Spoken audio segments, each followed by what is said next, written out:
Welcome, ladies and gents. Chris Andre here. You can find me at BetBoxing on Twitter, or of course you can subscribe to the channel. Let's talk boxing. Before we do though, I've got to do the customary thing of whenever I create a new coffee creation, right, a new invention, I always have to bring it to you guys, right? Well, this one's hot off the press. As you can see here, I've got my little Chris Andre coffee mug. Let's check this new creation out, see if it's any good, and then I'll tell you if it's worth trying at home, right? You ready? I'm not gonna lie, that's kind of vile. Oh my word, that's horrible. I'm going to need some water or mouthwash or gasoline or something to wash that flavour out. Yeah, this one didn't work. Let me talk you through what I did. My word. So I made myself a nice coffee, I thought, with almond powder and a honey. And so I created like this marzipan type effect, which is kind of nice. I've done that before. But then I've added this milky, frothy foam on top. I don't know if you guys have ever been to Greece and ever had the frappe, as it's called. Not the frappe you get at Costa or anything, but it's almost like it looks like a beer, whereby you've got the coffee and then on top you've got this like frothy milk on top. You can mix it in and it thickens the coffee and provides like a foamy, sort of creamy sort of texture to it. Well, I did that, but I flavoured it with orange zest and orange oil, and the orange and the marzipan just doesn't really go, man. I'm not going to lie. Yeah, that won't be making it on Chris Andre Boxing's cafe that one day he's going to open, boxing related cafe that won't be on the menu. So yeah, that idea didn't go particularly well. So let's stick to boxing. Let's talk a little bit about Devin Haney. He's going to be going to Australia, and he's not going to be traveling with his father. His father has not been given a license to enter the country because of a previous criminal record. Something that we also see the United States implement, that sort of thing too. It was a criminal conviction in the early 90s. And so unfortunately, he's having to travel without his father. Now, you've had an awful lot of people that have said Devin Haney should pull out of the fight. He should say, this is ridiculous. I'm not doing it. This is his trainer. Well, his father is one of his trainers. This is true. His father had previously spoken about the fact that Ben Davison and Lee Wiley would not be able to travel to Australia, but that they would be drawing up the game plans. Clearly, they seem to work almost like a football team, a soccer team, where they've got different coaches for different things. You've got defensive coach, you've got set piece coach, you've got a coach that will potentially scout opposition. You've got your coach that gets on the pitch daily and tries to improve the technique of players. You've got the man manager, the main guy that makes the decisions and stuff like that. You've got a team, and perhaps that's how it is that they work. They've also got Mickey Bay there, a former opponent of George Kambosos's, who is a very highly skilled boxer. He's part of the training team too. So it's not his sole trainer. So for me, although it's a disadvantage not to have him there, of course, it doesn't necessarily mean that whoever's going to take over the reins, whether it's Mickey Bay or whoever else, is not going to be somehow qualified. It is going to be an effect on him, though. It is a negative. Having said that, where the bigger issue lies is the emotional and psychological support. He knows his son, and his son's traveling, of course, and he could have been there to put in the right word for him at the right time. Now, we've seen other fighters in the past, like Tyson Fury, who have gone to the United States without his father, without his uncle, for the same sort of reasons. When he was fighting Cunningham, he wasn't able to go with his father, and it was a tough fight, and he had to alter the game plan off the cuff, really, and he did tremendously well, and he got the result done. So it's not easy to do, there's no doubt about it, but this idea that he should pull out because he's traveling, because a lot of people have been saying, oh, for a start he's having to travel to Australia, and then secondly he's going without his dad. To me, this shows a sense of entitlement that is quite prominent at the moment in American boxing, and I'm not aiming this particularly at Devin Haney, because quite clearly this doesn't apply to Haney, because he's willing to travel. He's willing to go without his father. He's willing to take big risks. So I tilt my hat to Devin Haney. I'm not criticizing Haney, but this is a more generalized view of what I see occurring in American boxing at the moment, probably driven by promoters and propped up by fight fans and the boxing media. So let's talk a little bit about this. Why should an American fighter travel? You know, when Joe Calzaghe was a world champ, I remember a lot of people were saying Joe didn't deserve the credit of being known as the top dog, and they still say this to this day, because he wasn't willing to travel to the US, to the mecca of boxing. He was the champion. Why should he be the one expected to travel? George Kambosos is the champion. Why should he be the one expected to fight in the United States? Whenever you hear an American fighter traveling, they applaud them as though they're doing something extraordinary, something exceptional. Well done, man. Like, he was even willing to travel. What do you mean he was even willing to travel? When you guys are fighting foreign fighters in Las Vegas, in Madison Square Garden, in Texas, in California, wherever it might be, They're always the ones traveling. If you want to take somebody's treasure, see it like a metaphorical war. You invade another person's kingdom and you invade that castle and you steal their treasure. You don't ask them to bring the treasure to your border so you can take it away. That's not how it works. So where does this idea of entitlement come from? Why should Devin Haney, this theory of if his dad's not allowed to go, he should pull out. Do you know what would happen to Devin Haney's reputation outside of the United States? Perhaps outside of his boxing hardcore fans. And this seeming sense of entitlement doesn't just play out in terms of an unwillingness to travel. It also manifests itself in an unwillingness to take risks until you feel as though it's financially viable to do so. Hatman did a fantastic video of late talking about Jerome Boots Ennis. Now, long-time subscribers will know I'm very big on Boots. I have been for a long time. There are question marks there, of course. I'm not one of these guys that will see someone be impressed by the external elements, the facade, so to speak, and then not wonder what is there beneath the surface. He does get hit quite a bit. Is that because he doesn't respect what's coming back at him? And he would be much better, defensively speaking, had that not been the case. Probably. But we don't know that for sure. So I do want to see him up against somebody that fights back. But I'm massive on Boots. I love the fact as well, as I showed you in my last video, how he's doing something very charitable. So I'm a fan of his as a human being, the way he's coming across. I'm a big fan of Boots. I want him to have a superbly successful career. Nonetheless, there are question marks about, like I said, who he's for. And Hatman raised the prospect, while he was giving Boots a lot of credit, just like I like to do, of him potentially facing a guy like Virgil Ortiz. And he was saying, Hatman, that unfortunately in the United States, you don't often see prospects fight other prospects on their way up. In the United Kingdom, he gave the example of Eddie Hearn, always willing to do this. This is true. We do see that. We do see prospects fighting prospects, and you have to give the UK boxing scene a lot of credit for that. And Hatman's totally right. And you know, when you look at the various examples of this happening, it doesn't actually harm the prospects. There seems to be this fear in the United States that, you know, if you have two prospects fight against each other and one of them loses, it could really derail their career. But in the United Kingdom, we see that that's not the case.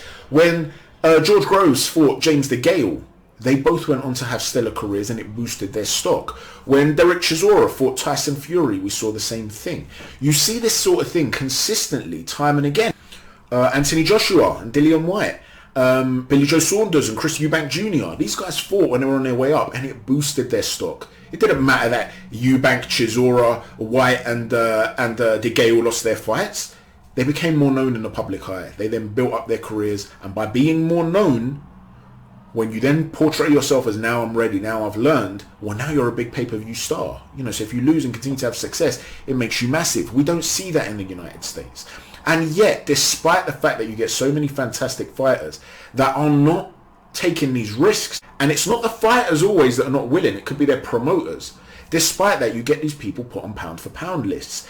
And the reason this is significant is because when you start to put somebody on a pound for pound list, you are giving them a level of status, that is usually married to success, that will bring riches. And I have no problem with fighters making a lot of money, right? But what it can do is make them risk averse.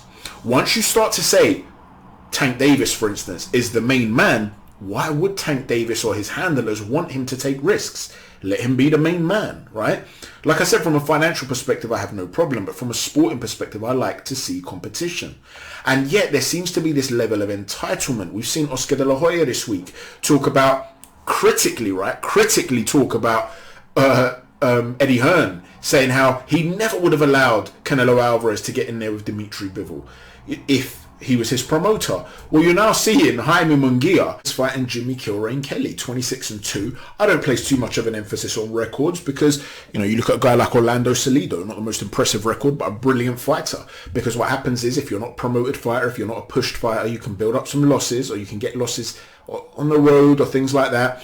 But you're learning along the way and you're improving as a fighter, whereas other guys that have got padded records are very overrated. So I don't look too much into the actual record without looking at the context within it. But when I look at the context, what I see is that he's got a terrific victory recently. He beat Kana Islam by majority decision. He was considered a guy that was, you know, he was 28-0, he was dangerous. But then you look further down and you see that actually he lost via unanimous decision to Dennis Hogan, and he was stopped by Liam Smith in 7 rounds. Now, this is going way back a few years now, the Liam Smith defeat. So you can't judge a guy for a defeat back then, 7 years ago, and now you can't do that. But when I do look at the fact that he hasn't really stepped up, apart from that Dennis Hogan fight, and apart from that Liam Smith fight, prior to the Islam fight, to me it starts to look like potentially a situation where you had a guy that caused a big upset that people weren't expecting, but isn't really at that level. It was just one of those things where he caused an upset, he's riding the crest of a wave, and he managed to get the win. Great. But now they've looked at him and they've thought, you know what, this is potentially a soft touch. Maybe I'm wrong, but this is the viewpoint I get when you hear Oscar saying things like, well, I can't believe that Eddie Hearn would allow Canelo Alvarez to take a risk against Dimitri Bivol.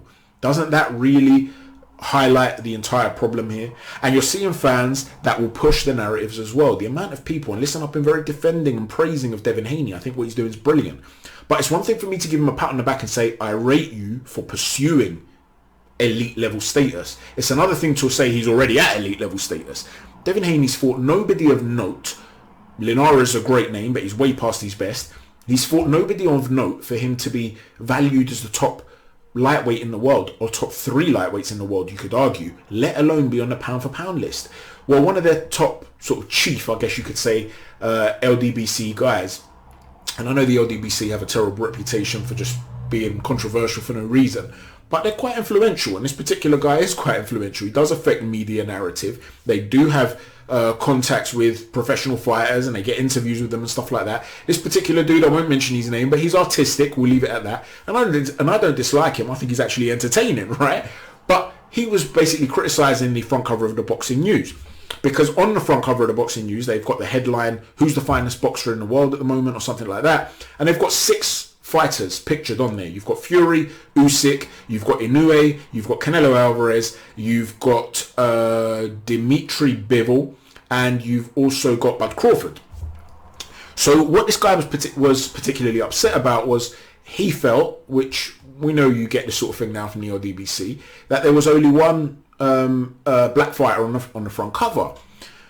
Now, when I look at those 6 fighters, it's really difficult to know who do I take out to put in, say, Shakur Stevenson or Jermell Charlo. The only one you could potentially make the argument for is Dimitri Bivol, because ultimately the others are really sort of at the top of their games at the moment. I know Canelo lost, but he's still the undisputed super middleweight champ. Just because he went up a division and lost, he's still the face of boxing, you would argue. And if he's not, well, Fury's pretty close to him right now, right? He's building up as a character. So you're not taking these people off. So you've got 2 Asians, 2 white fighters, you've got 1 Hispanic and 1 African American fighter. Even if you were to take one of them off, it would be, like I said, Dimitri Bivol. But you could see the argument as to why Bivol would be there, undefeated, just dethroned the pound for pound #1 fighter in the world. I don't have a problem if someone wants to see Shakur or Jermell there instead. That's open to interpretation, whether you think, you know, one of those guys is a greater star. That's fair, right? Doesn't necessarily mean, though, that the reason they haven't got him on there is for discriminatory reasons. But to argue that they are above Bivol, for argument's sake, you could have that debate. However, where I'm going with this is that somebody replied to this person in the LDBC, and he said, yeah, how could you not have people like Devin Haney there? Well, I've just been very complimentary of Haney, but you're going to have him on the list of the pound for pound? Like, what are you talking about? Right. And the point is, the reason this is able to happen is because promoters are able, in the United States in particular, are able to sell you an idea without fighters taking risks, and they run with that idea and they roll with that idea, and the fans prop it up. The fact of the matter is, in order to get that level of status, you need to take risks. You need to do what Devin Haney's doing. So this idea that he should not go to Australia now that his father's not allowed to go, or he should not have to travel at all, that's ludicrous. If he doesn't do that, it's a straight up duck. He doesn't want the fight. If you want the marbles, you want all the gold, all the treasure, I don't care if you're American. You have to take the risks that other non-Americans also have to take. Michael Montero, I'll end it on this. I was involved in a debate and he was online with this, and I actually brought this up to him. This was a couple of weeks ago now, where I was saying, listen, there's an element of entitlement when it comes to American fighters and when it comes to things like traveling. And he said, listen, I'm a very patriotic American, but I actually agree with you. And that's my point here. I'm not sitting here trying to rubbish Americans. They're great fighters, great fight fans, you know, but some of the promoters and what they're doing and the method they protect fighters prevents Boots from fighting Virgil Ortiz now, for argument's sake. It prevents prospects fighting prospects, and instead they wait to want to build it up so there's a one-off fight. Make it more like the UK, where guys are willing to fight each other and it catapults them into another stratosphere, win, lose or draw, as long as they give a good account of themselves and they can then have success after that. Let me know what you think, ladies and gents. Thanks for watching. Chat to you soon. Take care. God bless.